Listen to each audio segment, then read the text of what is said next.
Dans cette vidéo, nous allons étudier notre chapitre 4 sur l'environnement et le diagnostic stratégique. Alors pour commencer, je vous ai mis deux articles pour vous familiariser avec les notions qu'on va étudier dans ce chapitre.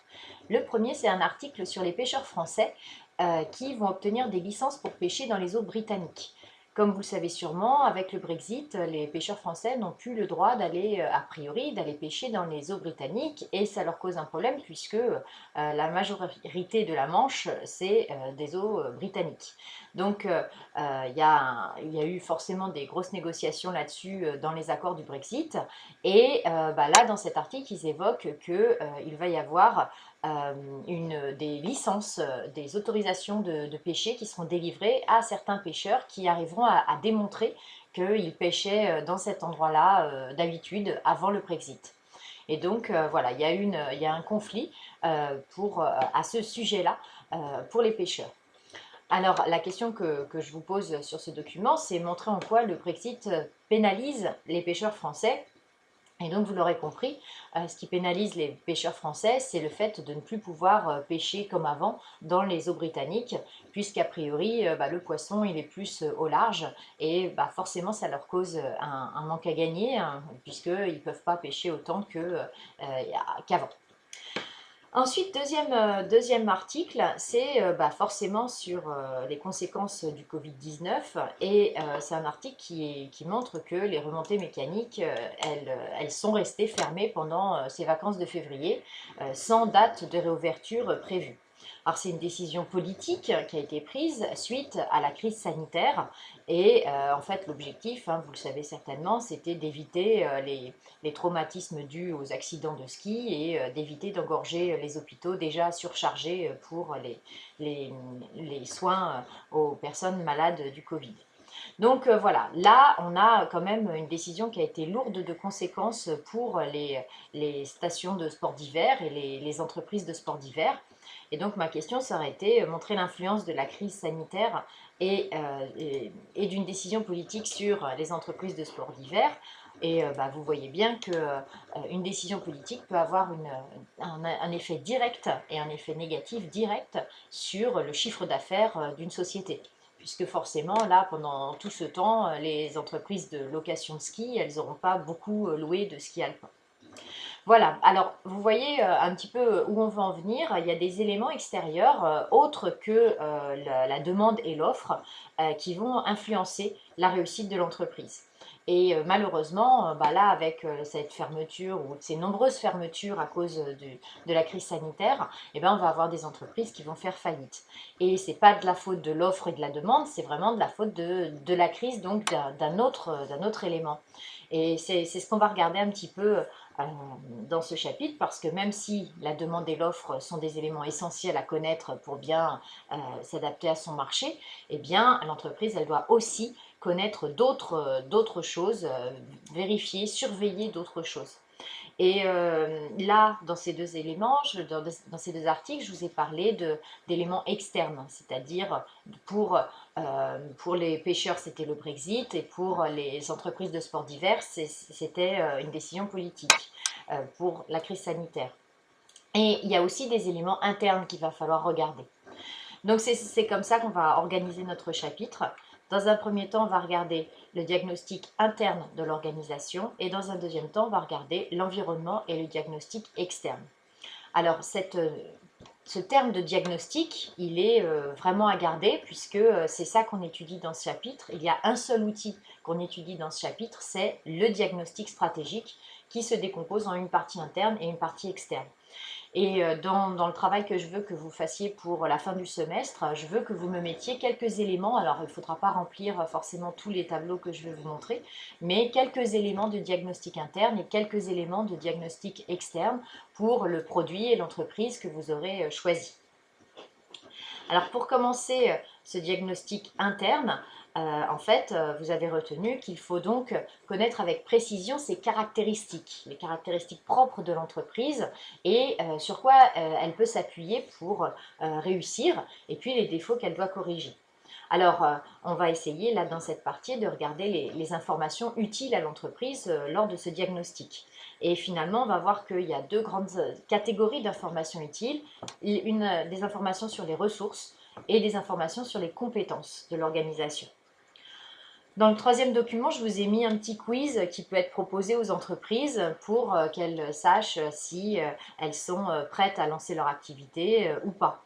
Et donc, il pose, vous voyez, des questions sur l'entreprise, sur l'outil de production, sur le produit, sur le commercial, sur les finances et sur l'organisation. Voilà, et donc en fonction d'eux, et il y a aussi l'exportation. En fonction d'eux, ils vous donnent votre organisation et des conseils pour réussir, notamment quand vous voulez vendre à l'exportation. Et on arrive après ça à notre première sous-partie sur les ressources de l'organisation. Et la première grande catégorie de ressources, ce sont les ressources financières. Il y a beaucoup de données chiffrées qui font partie des ressources financières. Ça peut être le capital social. Le capital social, c'est les fonds que le créateur de l'entreprise a apportés pour créer l'entreprise. Et donc souvent, quand vous regardez des documents officiels, vous avez société anonyme, par exemple, au capital social de temps. Donc le capital social, finalement, c'est le gros gâteau du départ. Et avec ce gros gâteau de départ, on a décidé combien de matériel on achetait, des machines, comment on commençait à payer nos salariés, etc. Et ce capital social, il peut être amené à augmenter, évidemment, au cours de la vie de l'entreprise pour satisfaire un petit peu les besoins d'investissement. Ensuite, deuxième indicateur, on peut avoir la capacité d'emprunt, puisque un emprunt, c'est une ressource financière. Quand vous allez emprunter de l'argent à la banque, c'est de l'argent que vous allez utiliser après pour investir, par exemple. Donc, combien les banques sont-elles prêtes à vous prêter? Ça va être intéressant aussi de le savoir. Il faut savoir que si vous créez votre entreprise, les banques, elles vont être un petit peu réticentes à vous prêter de l'argent. Et du coup, votre capacité d'emprunt, elle est meilleure quand vous avez une activité qui est florissante depuis 2-3 ans, forcément. Ensuite, vous avez la trésorerie. Et la trésorerie, c'est un petit peu l'argent que vous allez pouvoir dépenser rapidement pour faire face aux dépenses de court terme. Et ça peut être par exemple l'argent qu'il y a sur votre compte en banque. Et un autre indicateur qui peut être regardé, c'est le profit aussi. Le profit, c'est la somme d'argent qui vous reste une fois que vous avez payé toutes vos charges. Alors, ça peut être un profit ou ça peut être une perte aussi. Donc là, on l'avait évoqué dans la comptabilité, on parle de résultat, bénéfice ou perte. Et en matière d'économie, on parle plutôt de profit pour parler du bénéfice. Et dans ce profit réalisé, on va aussi regarder la part qui peut être réinvestie. Quand vous réalisez du profit, il y a plusieurs personnes qui vont vouloir se servir. La première, c'est la personne qui a créé l'entreprise. C'est normal qu'elle récupère de l'argent par rapport à ce que l'activité a rapporté. Ensuite, il peut y avoir aussi les actionnaires. Quand vous avez une entreprise qui est possédée par des actionnaires ou des associés, eh bien, forcément, chacun va vouloir récupérer une part du gâteau. Et vous avez aussi l'intéressement aux bénéfices que vous devez verser aux salariés. Donc, une fois que vous avez déterminé tout ça, vous connaissez la part du profit qui peut être réinvestie pour racheter de nouvelles machines ou remplacer les machines qui commencent à devenir obsolètes. Alors, quand vous savez tout ça, quand vous avez tous ces éléments financiers en tête, vous savez quelle capacité d'investissement vous pouvez réaliser. Donc, est-ce que vous pouvez acheter cette nouvelle machine à 3 millions d'euros ou pas? Vous connaissez aussi quels sont les délais qui vous seront nécessaires pour débloquer les fonds. Si c'est sur votre compte en banque, ce sera beaucoup plus rapide que s'il faut aller voir la banque pour lui emprunter de l'argent. Et puis, c'est intéressant aussi de connaître votre marge bénéficiaire. Est-ce que vous réalisez une marge, on l'a évoqué dans le chapitre précédent, est-ce que vous réalisez une marge et est-ce que cette marge est suffisante pour vous permettre de survivre en fait? Parce que la question c'est ça, la survie de l'entreprise. Et c'est comme ça, en connaissant bien vos données chiffrées, que vous allez pouvoir investir et réfléchir à l'avenir. Si vous vous arrêtez à une donnée comme le chiffre d'affaires, vous vous rappelez, le chiffre d'affaires, c'est le prix fois les quantités vendues, c'est ce qu'on a dans le tiroir caisse à la fin de la journée. Si vous vous arrêtez à cette donnée, en fait, vous êtes voué à disparaître parce que le chiffre d'affaires, ce n'est pas du tout la capacité d'investissement que vous avez, puisque avec ce chiffre d'affaires, vous devez payer vos salariés, vos matières premières, et donc ça ne suffira pas. Donc vraiment il faut, et là je vous fais une présentation assez minime des ressources financières que l'entreprise va connaître, puisqu'il y a des obligations comptables que l'on doit respecter. Mais vous voyez, vous comprenez bien, vous saisissez l'enjeu, il faut connaître ces données pour aborder et anticiper le futur. Dans le quatrième document, je vous ai mis justement un extrait, hein, puisque je ne vous ai pas tout mis, un extrait d'article sur les patrons qui anticipent mal le risque de faillite. Et ça, c'est notamment pour les très petites entreprises. Dans cet article des Échos, en fait, ils évoquent le fait que les patrons des toutes petites entreprises méconnaissent les outils de prévention et ils ont du mal, alors non seulement à capter quand leur situation est compliquée, mais en plus, ils n'ont pas recours aux procédures qui existent pour les aider en cas de difficultés financières. Et vous voyez dans la dernière phrase que je vous ai mise, leurs dirigeants laissent s'accumuler les faiblesses, elles ne sont détectées que trop tard quand la situation est déjà critique. Et c'est ce terme de faiblesse qui est important à retenir pour un peu plus tard. Alors, montrer qu'il est important pour une entreprise de connaître ses informations financières. Il est important pour une entreprise de connaître ses informations financières pour plusieurs raisons. D'abord pour voir si elle a une activité rentable et puis ensuite pour voir si elle peut investir. Une entreprise qui n'investit pas, je vous ai mis un article sur l'entreprise Caddy.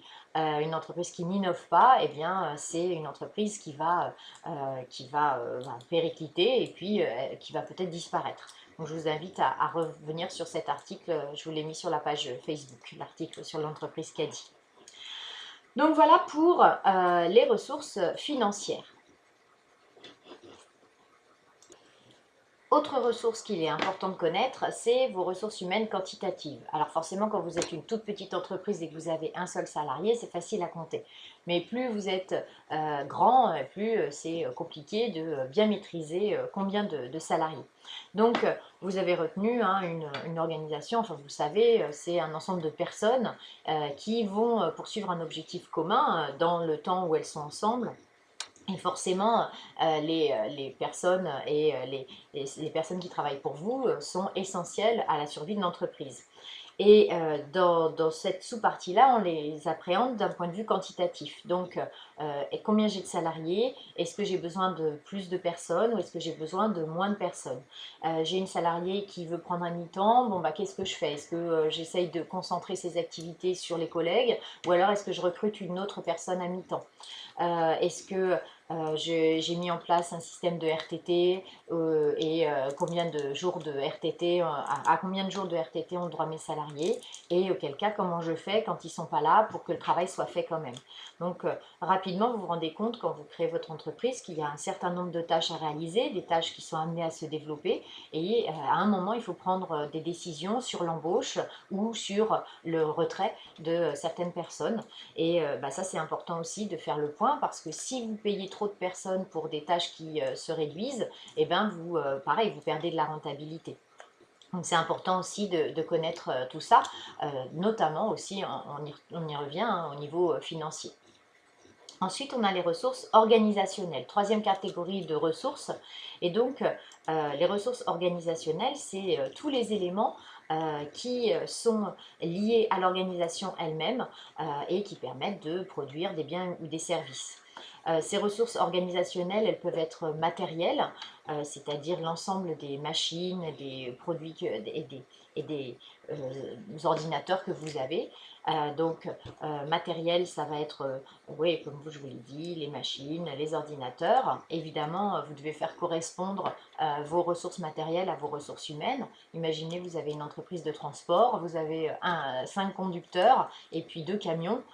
Sauf à faire un roulement entre les conducteurs, mais peut-être que l'achat d'un nouveau camion peut se justifier ou la séparation avec l'un des conducteurs si vous estimez que ça fait trop.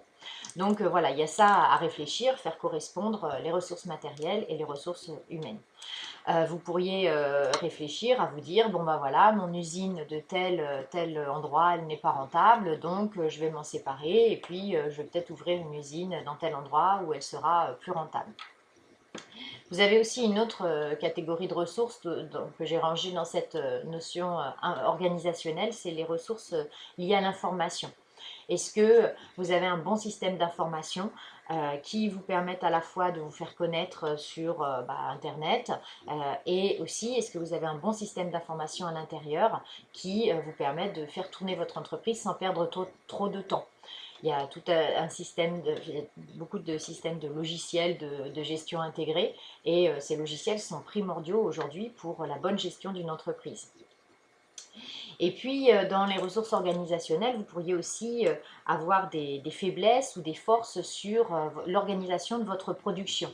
Comment vous avez choisi de produire vos voitures? Est-ce que c'est une production à la chaîne ou est-ce que c'est une production à l'unité? À la chaîne, ce serait les grandes entreprises comme Peugeot, Renault, et puis à l'unité, ce serait plutôt une entreprise comme Rolls-Royce. Et est-ce que cette organisation de la production, elle est adaptée aux produits?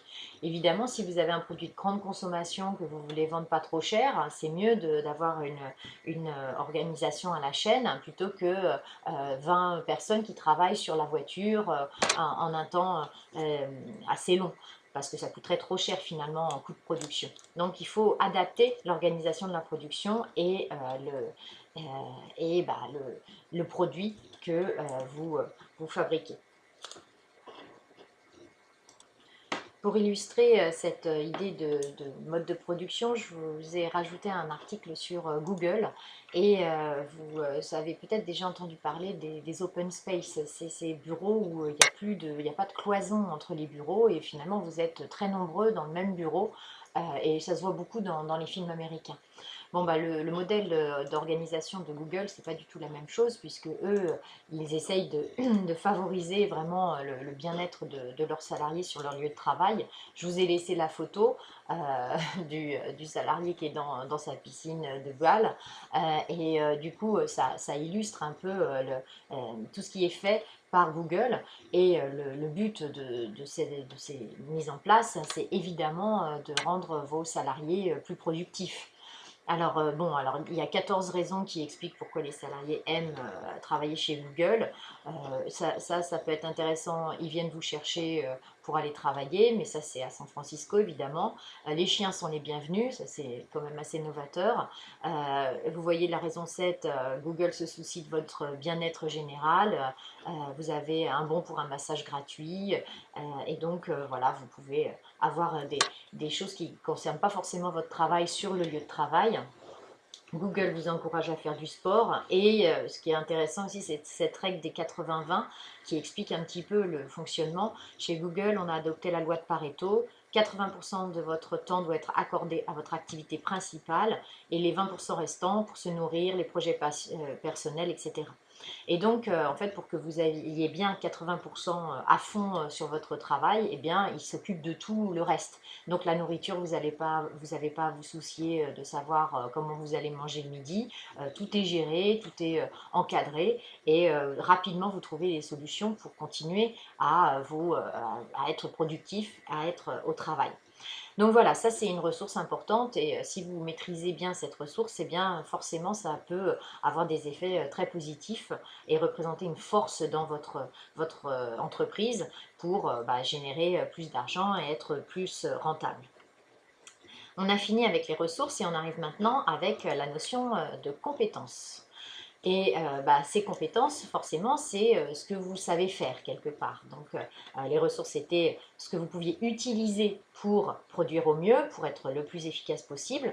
Et les compétences, c'est comment vous allez faire pour réussir. Il y a plusieurs catégories de compétences qu'on peut relever. Les compétences technologiques déjà. Donc une entreprise, elle va se distinguer si elle sait investir, si elle sait innover. Donc la recherche et développement, c'est une notion importante de ces compétences. Est-ce que vous êtes une entreprise qui embauche beaucoup d'ingénieurs, qui va valoriser le fait de créer, d'innover? Ça, c'est quelque chose d'important puisque une entreprise qui n'innove pas, je vous l'ai déjà dit, c'est une entreprise qui va être en difficulté assez rapidement. Pour mesurer l'innovation, les compétences technologiques, on va avoir le dépôt de brevet. Vous savez, un brevet, c'est un titre de propriété sur une création nouvelle et susceptible d'une application industrielle. Il y a des brevets pour tous les nouveaux produits qui sont fabriqués, puisque en fait, le fait de déposer un brevet, ça vous donne le monopole d'exploitation. Pendant un certain temps, vous avez le droit d'être le seul à utiliser votre découverte et forcément à gagner de l'argent sur votre découverte. Donc ça, c'est important de connaître les brevets. Est-ce qu'on est une entreprise qui dépose beaucoup de brevets ou est-ce qu'on est une entreprise qui dépose peu de brevets et qui achète ses technologies ailleurs? Pour déposer un brevet, quand vous êtes une entreprise, vous devez vous adresser à l'Institut national de la propriété industrielle, l'INPI. Ils ont une page Facebook dans laquelle ils retracent régulièrement des histoires sur différentes entreprises. Et en fait, c'est important, ces dépôts de brevets. Et c'est important aussi de pouvoir protéger ces innovations parce qu'elles nous ont coûté cher. On a payé les ingénieurs, on a payé la recherche et développement. Et du coup, on ne veut pas que tout le monde ait la possibilité d'utiliser notre création. Mais il faut bien que ce soit nouveau et susceptible d'application industrielle. Vous ne pouvez pas breveter une idée, par exemple. Ça, c'est pas possible. Vous ne pouvez pas breveter différentes choses parce que forcément, c'est encadré. Donc, susceptible d'une application industrielle. Vos compétences technologiques aussi, elles vont se voir dans votre anticipation des besoins. Vous avez des besoins qui sont exprimés, puis vous avez des besoins qui sont latents. Et de cette anticipation, vous allez conditionner votre avenir. Je vous évoquais dans le chapitre précédent la volonté de Renault de s'orienter sur toutes les mobilités et plus seulement sur la voiture. C'est que le PDG il anticipe que les besoins vont évoluer en matière de mobilité et que la voiture ne sera plus le monopole quelque part du transport personnel.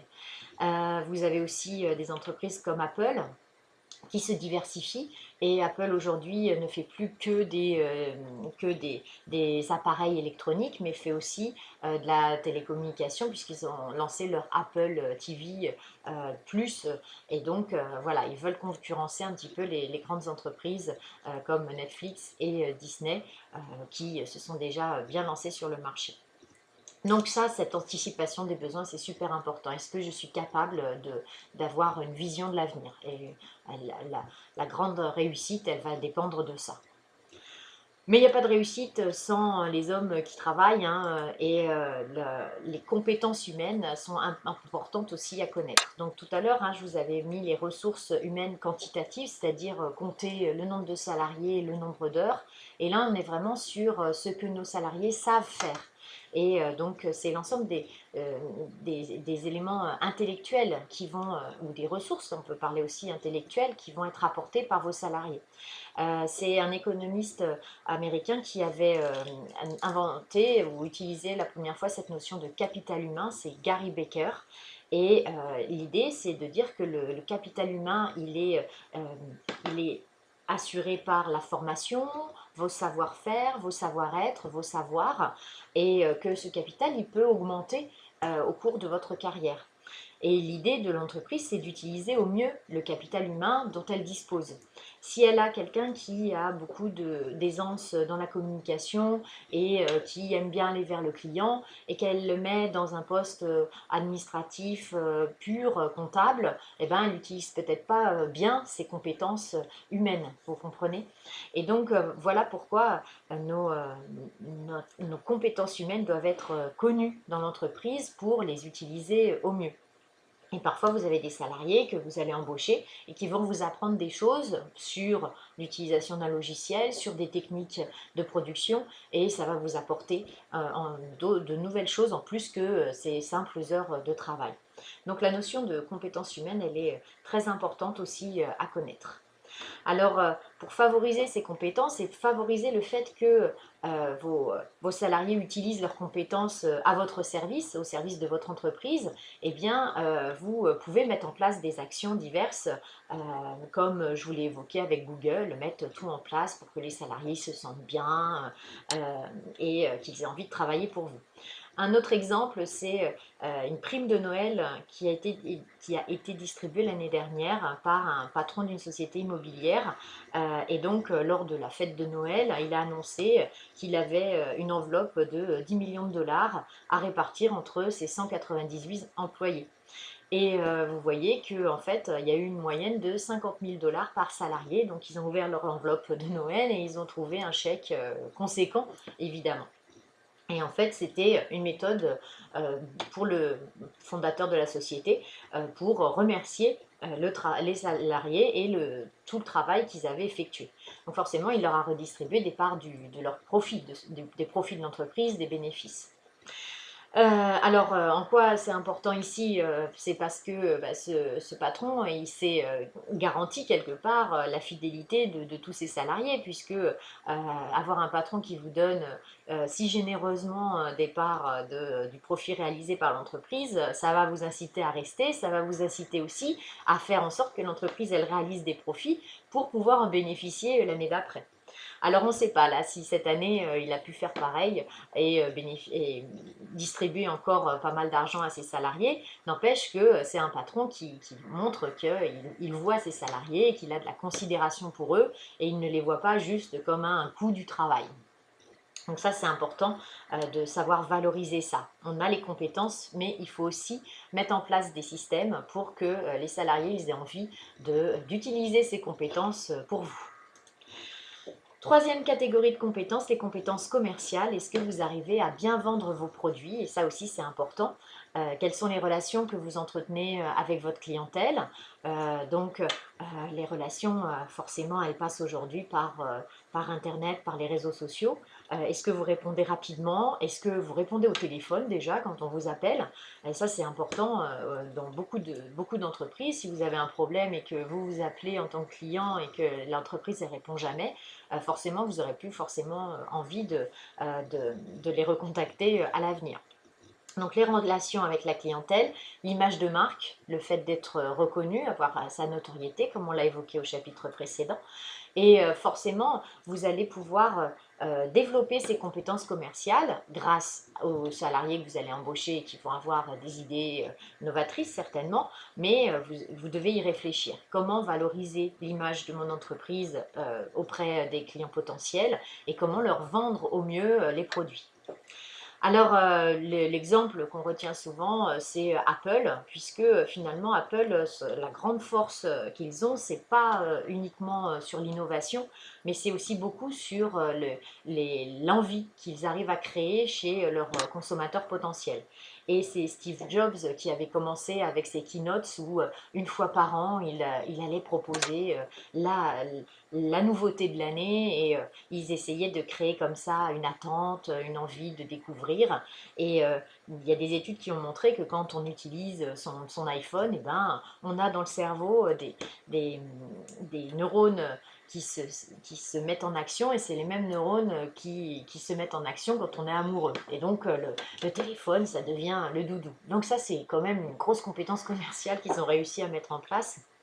Et là, dans cet article, il nous donne, là c'est un article de l'année dernière, il nous donne des chiffres sur Apple et ils arrivent à nous vendre très cher des produits et les consommateurs sont présents en fait, même si le téléphone est super cher, eh bien il se vend. Et en plus, les téléphones de 2 ans, 3 ans en arrière, eh bien ils se vendent encore. Donc là, on a une grosse compétence commerciale d'Apple couplée à l'innovation technologique puisque les AirPods aussi sont un gros succès. Finalement, Apple s'était distingué comme ça en lançant des choses novatrices. L'écran tactile pour le téléphone et puis même encore avant sur les ordinateurs Macintosh qui étaient novateurs par rapport au PC qui étaient beaucoup plus austères. Donc, ils avaient déjà des compétences technologiques qu'ils développent eux-mêmes ou qu'ils achètent à d'autres entreprises qui les ont développées. Et en plus, ils savent bien les vendre. Les Apple Store aussi, c'est un concept novateur d'avoir sa boutique dédiée pour ses produits avec une atmosphère épurée qui va nous permettre d'attirer le consommateur dans une ambiance bonne, mais une ambiance luxueuse aussi. Donc voilà pour les compétences commerciales, vous avez compris, évidemment, bien vendre son produit, c'est super important. Et comment ça va se passer pour le diagnostic interne? Eh bien, vous pouvez présenter un diagnostic interne sous la forme d'un tableau, comme je vous l'ai mis. Et on va évidemment relever les points forts et les points faibles de notre entreprise. Les forces, ça va être les points forts et les faiblesses. Hein, vous vous rappelez, tout à l'heure, je vous ai dit le terme faiblesse était important. Et les faiblesses, ça va être les points faibles. Et à chaque fois, on reprend, on peut organiser ce diagnostic interne comme j'ai organisé cette partie avec les ressources financières, humaines, organisationnelles, les compétences technologiques, humaines, commerciales. Et donc si on réfléchit à Apple, l'exemple qu'on vient de donner, eh ben, on va mettre dans les forces commerciales Apple à développer des systèmes pour attirer l'attention et susciter le besoin chez les consommateurs comme les keynotes et les magasins. Et puis on peut mettre ici en force aussi les compétences technologiques. Apple propose régulièrement des produits novateurs au point de vue technologie. Ce qu'on peut voir aussi, qu'est-ce qu'on a pu voir comme faiblesse? Tout à l'heure, on a vu que les TPE, elles avaient du mal à identifier leurs ressources financières et les difficultés qu'elles pourraient avoir par rapport à leurs ressources financières. On le mettrait ici dans cette partie. Voilà, donc vous voyez, pour chaque entreprise, on peut remplir ce tableau. Et puis après, l'idée, c'est pas de laisser le tableau comme ça, c'est de l'analyser. Alors, qu'est-ce qu'on peut faire? Notre force, c'est ça, donc on va continuer. Est-ce qu'on peut pas modifier un petit peu pour continuer à susciter l'envie? Parce qu'il ne faut pas qu'il y ait une lassitude de la part de nos clients. Et puis les faiblesses, est-ce que c'est des faiblesses qui risquent d'être embêtantes à court terme, embêtantes à long terme? Qu'est-ce qu'on fait pour les réduire? Qu'est-ce qu'on fait pour essayer de contrebalancer, de faire en sorte que ça devienne des forces? Donc voilà, hein, le diagnostic, c'est un diagnostic, on pose le truc et puis après on réfléchit au plan d'attaque pour faire mieux finalement. Ça c'est le diagnostic interne. On arrive maintenant au diagnostic externe. Et pour parler du diagnostic externe, il faut d'abord parler de l'environnement de l'entreprise.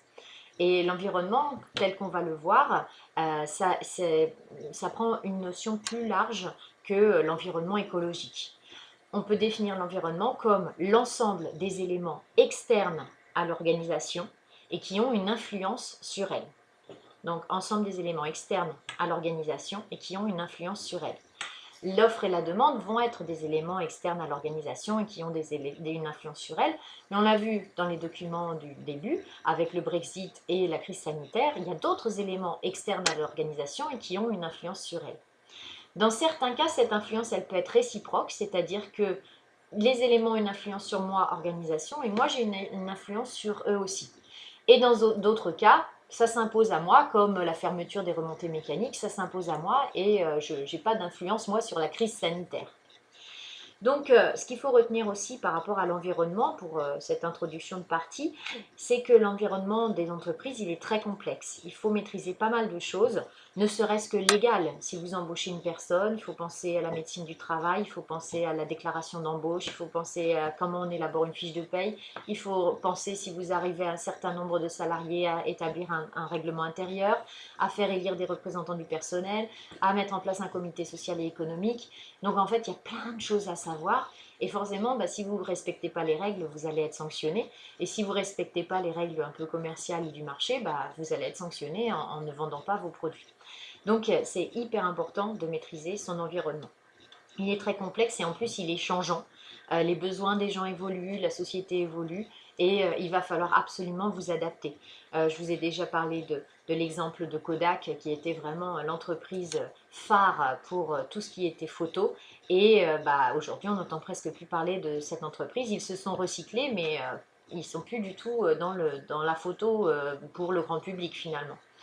Et l'exemple que je vous donnais tout à l'heure aussi, l'article que je vous ai mis sur la page Facebook, c'est l'entreprise Caddy qui avait un monopole incroyable sur tous les chariots de supermarché, mais qui commence à péricliter parce qu'ils n'ont pas non plus su s'adapter au changement de leur environnement. Dans l'environnement, on va distinguer deux grandes catégories que j'ai un peu survolées jusque-là. Vous avez d'abord le micro-environnement. Le micro-environnement, c'est l'ensemble des éléments externes à l'organisation qui exercent une influence réciproque sur elle. Donc, en fait, c'est ce que je vous évoquais à l'instant, vous avez une influence sur votre environnement et votre environnement, votre micro-environnement a une influence sur vous. Et du coup, euh, il y a plus de partenariats qui peuvent se mettre en place. Par exemple, dans votre micro-environnement, vous êtes l'entreprise, le petit supermarché de station de ski. Évidemment, dans votre environnement, il y a la mairie et dans votre environnement, il y a les entreprises de remontée mécanique. Et ce n'est pas des concurrents, ça va être plutôt des partenaires locaux. Et forcément, si il y a la mairie qui décide d'ouvrir plus longtemps la station, et bien vous allez devoir ouvrir plus longtemps, ça va avoir une influence sur vous. D'un autre côté, si vous fermez, eh ben, vous ne pouvez pas nourrir tous les gens, tous les touristes qui viennent dans la station.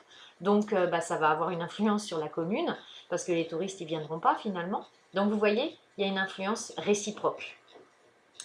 Ce micro-environnement, on l'a déjà évoqué quand on a évoqué les 5 forces de porteurs dans le chapitre précédent. Donc forcément, il y a l'offre et la demande. Il y a les entrants potentiels, les substituts, et puis il y a vos concurrents directs. On va rajouter quand même dans ce micro-environnement tous les partenaires institutionnels de l'entreprise. Ça peut être la mairie, comme je viens de vous l'évoquer, les banques, les associations de consommateurs locales, etc. Donc, vous voyez, dans ce micro-environnement, on va avoir des acteurs qui sont vraiment proches de nous. Je vous ai rajouté un article sur Yuka. Et Yuka, c'est une application qui vous permet de savoir en tant que consommateur si votre produit il est bon ou il est pas bon pour la santé. Et donc, Yuka va avoir une influence forcément sur les organisations. Et vous voyez le titre, les consommateurs arrivent à faire plier la grande distribution. Ça montre bien qu'on a une influence réciproque, que nous, en tant que distributeurs, on a forcément une influence sur nos consommateurs, mais que les consommateurs aussi peuvent avoir une influence sur nous. Et avec cette application, on a eu des actions qui ont été menées. Là, dans l'article, ils évoquent, le groupe Intermarché a annoncé le retrait de plus de 140 additifs dans 900 de ses produits. Parce que le groupe Intermarché, ils sont producteurs aussi. Et vous voyez que les distributeurs cherchent à devenir de plus en plus Yuka compatibles. Et donc, on a à la fois une influence sur le magasin lui-même, le distributeur, mais aussi sur les entreprises productrices. Et un peu plus bas dans l'article, je ne vous ai pas tout mis encore une fois, mais ils évoquent la déroute de l'entreprise Heinz qui fait du ketchup. Et vous voyez avec moi, ils ont affiché une perte de 15 milliards de dollars depuis le début de l'année 2019 parce qu'il y avait un management désastreux, donc une mauvaise gestion des compétences, et aussi l'absence d'innovation dans une industrie agroalimentaire qui se tourne vers le bio et le naturel. Donc, qu'est-ce qui a changé pour l'environnement de Heinz? C'est que les consommateurs, ils ont envie de produits bio et naturels. Qu'est-ce qu'ils n'ont pas fait? Quelles étaient les faiblesses de Heinz au niveau interne? C'était le mauvais management, donc mauvaise gestion des compétences, et en plus le manque d'innovation. Donc on avait deux faiblesses et une, alors ça aurait pu être une opportunité, mais ça s'est transformé en une menace pour eux. Et au final, une perte de 15 milliards, ça veut dire qu'ils ont perdu 15 milliards de dollars. Donc c'est quand même une perte incroyable. Donc vous voyez que si on ne s'adapte pas assez bien à son environnement, eh bien on peut vite avoir des grosses difficultés financières. Un autre exemple que je vous ai mis, c'est sur les distributeurs de billets. Il y a des banques qui, forcément, vous le savez, mettent en place des distributeurs de billets, mais récemment, les banques, elles ont souhaité se dégager un petit peu de cette activité qui leur coûte de l'argent. Donc, elles cherchent, vous voyez, à réduire le coût de leur parc automate français, puis donc à réduire le nombre d'automates en France. Alors, Brix, qui est le transporteur de fonds, va se dire « Ah, ça, c'est peut-être une opportunité pour moi, et peut-être que je vais mettre en place, moi, des distributeurs de billets dans les villes. » Donc, Brinks a une influence positive a priori sur les villes et les petits commerces de la ville, parce que quand il y a un distributeur automatique dans les environs, eh ben, on peut aller chercher de l'argent pour aller chercher son pain, et du coup, quand on a besoin de liquidité, on va aller dans cet endroit-là, dans ce petit centre commercial, parce qu'on sait qu'on va trouver tout ce dont on a besoin. Si jamais on sait qu'il n'y a pas de distributeur alors qu'on avait besoin de liquidité, on va aller dans un autre centre commercial. Donc, l'action de Brinks va avoir une influence directe sur les commerçants concernés autour du distributeur à venir. Et en plus, ça va avoir une influence sur la commune, parce que si la commune, elle n'a que ce petit centre commercial, forcément, elle va être contente d'avoir un distributeur. Et il va y avoir aussi une influence de la commune sur ces entreprises-là qui veulent mettre en place des distributeurs, puisque elles vont verser des subventions. Donc vous voyez que quand je suis l'entreprise qui veut installer, j'ai une action sur la commune, mais la commune a aussi une action sur moi. C'est là qu'on voit l'influence réciproque. Voilà, j'espère que vous avez bien capté ce que c'était que l'influence réciproque. Dans la fin de l'article, ils évoquent une concurrence pour Brinks, une petite société française qui veut elle aussi s'implanter. Donc forcément, ça aussi, ça fait partie du micro-environnement. Les concurrents, hein, je viens de vous le dire, ils ont une influence sur nous et nous aussi, on a une influence sur eux. Voilà pour le micro-environnement et maintenant on passe au macro-environnement. Et le macro-environnement, c'est l'ensemble des éléments externes à l'organisation, ça ne change pas, qui exercent sur elle une influence unilatérale. Donc là, c'est l'exemple de la crise sanitaire pour les entreprises de sport d'hiver. Et donc, on ne peut rien y faire, ça s'impose à nous et on peut pas, il n'y a pas de réciprocité. Donc forcément, l'organisation, elle va être impactée par différents éléments de son macro-environnement. Et il peut y avoir toutes les organisations qui vont être impactées, comme là pour la crise sanitaire, ou juste notre secteur d'activité selon les événements. Et là, pour bien ranger les éléments du macro-environnement, on retient une méthode qui a été mise en place, c'est l'acronyme PESTEL. Donc P-E-S-T-E-L. Hop, je vais vous noter. Et on retrouve ce que ça veut dire dans ce tableau. PESTEL, d'abord, on a le P, ça veut dire politique. Tout ce qui est politique, gouvernementale, stabilité démocratique, relations extérieures, les lois sociales, les politiques environnementales.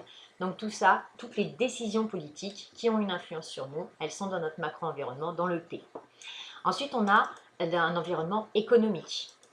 La croissance, les taux d'intérêt, l'inflation, le revenu moyen par habitant, tout ça, tous ces éléments économiques vont avoir une influence sur nous. Si on a une baisse du pouvoir d'achat dans le pays où on vend le plus, et bien forcément on peut s'attendre à une baisse de nos ventes. Ensuite, on a la dimension sociale et culturelle. Dans le social, on a des facteurs démographiques, et puis on a l'évolution des mentalités, des valeurs, des comportements dans une société.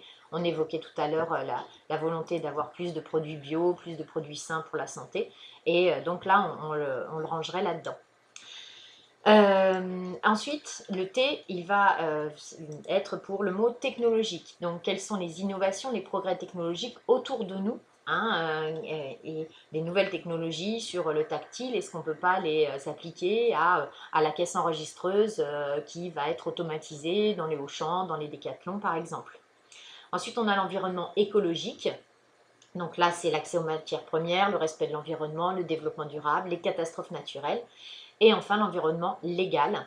Donc là, c'est toutes les règles auxquelles sont soumis les acteurs du marché.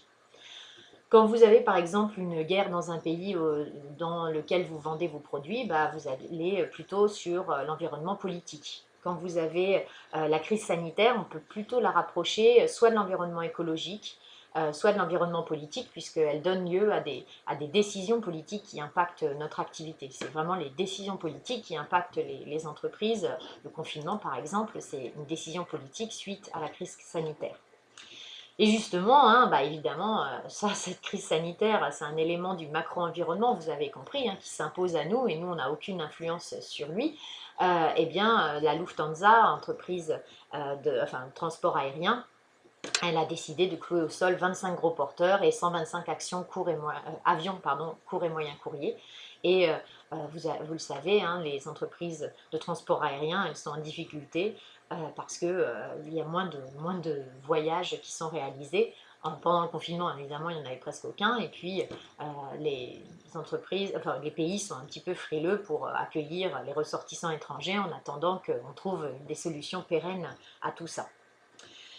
Dans le 11e document là, que je vous ai mis, on a comment les entreprises Fnac et Darty ont réussi à surmonter les difficultés du secteur.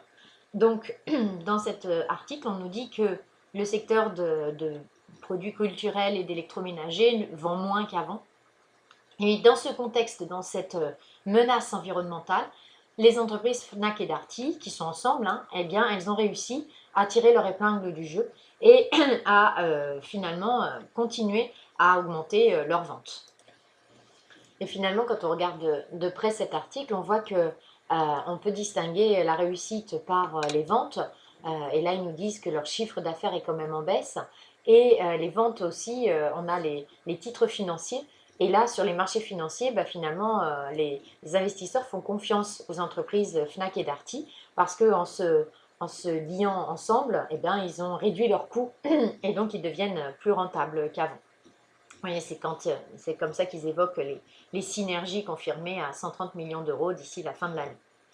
Donc, les contraintes qui s'abattent sur Fnac Darty, c'est la morosité des ventes sur certains secteurs, notamment l'informatique et la photographie, pénalisées par le manque de nouveautés, alors que la téléphonie fonctionne un peu mieux. L'entreprise, elle parvient à maintenir son activité grâce aux synergies qu'elle a réalisées en union, en rassemblant ces entreprises. On arrive maintenant à la notion de diagnostic externe. Et donc le diagnostic externe, vous avez compris que comme tout à l'heure on avait le diagnostic interne, dans le diagnostic externe, on va faire le point, on va essayer de mettre des mots sur ce qui se passe et sur la situation de l'environnement de l'entreprise qui va avoir une influence sur elle. Vous avez retenu que notre entreprise elle est soumise à un environnement changeant, à un environnement complexe, et dans cet environnement complexe, on a des choses qui s'imposent à elle et sur lesquelles elle n'a pas d'influence. Ça peut être porteur d'opportunités et ça peut être porteur de contraintes. Et parfois, on peut avoir une contrainte qu'on va essayer de transformer en opportunité. La contrainte, ça pourrait être la recherche de produits naturels et bio. Et l'opportunité, ça peut être, on va s'engouffrer dans ce secteur d'activité agroalimentaire pour vendre plus de produits. Attention au greenwashing, hein, vous vous rappelez, dans le premier chapitre, je vous avais parlé de cette pratique des entreprises qui mettent des étiquettes plus vertes, mais qui finalement n'ont pas des produits vraiment plus verts. Alors pour le diagnostic externe, on peut faire un autre tableau qui est un peu plus long que le premier. Donc là, on ne va plus avoir les forces et les faiblesses, on va avoir les opportunités et les menaces. Les opportunités et les menaces, elles vont être rangées selon ce qu'on vient d'évoquer dans cette partie. Dans le micro-environnement, d'une part, on peut avoir la concurrence directe, la concurrence indirecte, le pouvoir de négociation des clients, celui des fournisseurs. Donc, vous vous rappelez, là, c'est les 5 forces de porteurs que je vous réévoque. Ensuite, on a la législation et les contraintes ou opportunités locales. La ville de Paris qui veut confiner pendant 3 semaines, bon, elle est revenue en arrière, mais pareil, c'est la ville pour les commerçants et les entreprises de la ville. Les relations avec les banques, les relations avec les associations de consommateurs ou écologiques, et puis il peut y avoir d'autres éléments qui ne rentrent pas forcément dans ces catégories, mais qui seraient bien dans le micro-environnement, donc très près de l'entreprise. Et puis on peut avoir le macro-environnement où on retrouve Pestel, politique, économique, sociale, technologique, environnementale, légale, et après vous pouvez rajouter d'autres éléments si vous le souhaitez. À chaque fois, hein, on n'est pas obligé de trouver des opportunités et des menaces dans chacune de ces catégories, mais ça peut être bien d'en avoir quelques-unes quand même pour le micro-environnement, opportunités ou menaces, et quelques-unes dans le macro-environnement, opportunités ou menaces, pour nous permettre de faire une analyse. Bon, l'entreprise, elle est face à un environnement hostile ou un environnement propice, et voilà ce qu'elle pourrait faire, ou voilà ce qu'elle a mis en place pour faire face à cet environnement hostile ou propice. D'accord? Donc, le diagnostic en lui-même est statique. Et ce qui est important, c'est ce que vous en faites. Donc, quelles sont les recommandations? Et dans le travail que je vous demande de faire, je vous demande de reprendre ces tableaux, de les remplir pas complètement, mais de trouver quelques éléments pertinents, peut-être 5-6 éléments pour le macro-environnement ou pour l'externe et puis 5-6 éléments pour l'interne, et surtout de me dire, voilà, face à ça, l'entreprise, elle a décidé de mettre ça en place. Face à cette contrainte, elle a décidé de mettre tels éléments en place pour s'en sortir quand même. Voilà, on arrive à la fin de ce chapitre. En conclusion, je vous ai fait un petit collage du schéma qu'on peut retenir. Donc ici, on a l'entreprise, donc tout ce qui concerne les salariés, les syndicats, l'actionnaire, les directeurs, etc. C'est interne, d'accord? Et donc là, ça relève des forces et des faiblesses. Et tout ce qui est ici, c'est le micro-environnement, ceux qui sont proches de l'entreprise. Et autour, on va avoir le macro-environnement. Ce diagnostic stratégique, ça s'appelle aussi l'analyse SWOT. SWOT, parce que si vous avez traduit, on a Strengths, Weaknesses, Opportunities and Threats. Donc force, faiblesse, opportunité et menace. Donc une analyse SWOT, c'est ce diagnostic stratégique interne avec les forces et les faiblesses, externe avec les opportunités et les menaces. Voilà, on a fini pour ce chapitre 4.